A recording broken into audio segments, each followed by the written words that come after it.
Pulmonary एम्बॉलिझम हा एक फुफ्फुसाचा आजार आहे. यामध्ये जसा हार्ट अटॅक येतो त्या प्रमाणात जसा हार्ट अटॅकच्या पेशंटची मॉर्टॅलिटी किंवा मृत्यूचं प्रमाण जास्त आहे, तसं पल्मनरी एम्बॉलिझम ह्या आजारात सुद्धा मृत्यूचं प्रमाण खूप जास्त आहे.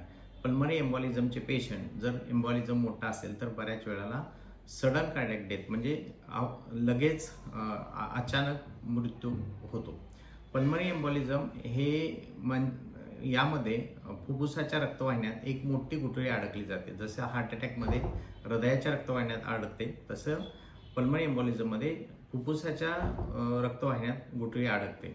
फुफ्फुसाच्या रक्तवाहिन्यात गुठळी अडकल्यामुळे बऱ्याच लोकांना हा आजार होतो. अचानक धाप लागणं, दम कोंडल्यासारखं होणं, घाम येणं, चक्कर येणं, हे सगळे प्रकार पल्मनरी एम्बॉलिझममध्ये होतात.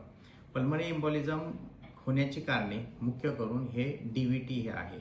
DVT म्हणजे की आपल्या पायाच्या रक्तवाहिन्यात म्हणजे अशुद्ध रक्तवाहिन्यात गुठळ्या तयार होते, पायाला सूज येते, पाय दुखायला लागतात, पाय फुगतात आणि ह्या फुगलेल्या पायातला जो एम्बोलस आहे किंवा जी रक्ताची गुठळी आहे ती जाऊन हृदयाच्या उजव्या कप्प्यात म्हणजे अशुद्ध रक्तवाहिन्याचा जो कप्पा आहे त्या कप्प्यात अडकते आणि ती तशीच पुढं शुद्ध रक्तवाहिनी म्हणजे फुफ्फुसाची अशुद्ध रक्तवाहिनी म्हणजे शुद्ध करायला घेऊन जाणारी जी रक्तवाहिनी आहे त्यामुळे अडकल्यामुळे पल्मनरी एम्बॉलिझम होतो.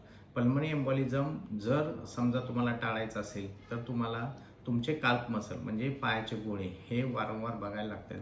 जर पायाचे गोळे सुजले असतील किंवा त्याच्यावर सूज असेल तर पल्मनरी एम्बॉलिझम होण्याचा धोका जास्त आहे. पायाच्या गोळ्यांची वेळेवर ट्रीटमेंट करणं, पायाच्या सुजेची वेळेवर ट्रीटमेंट करणं हे फार महत्त्वाचे आहे. त्यामुळे आपण पल्मनरी एम्बॉलिझम सारखा अचानक होणारा आजार टाळू शकतो.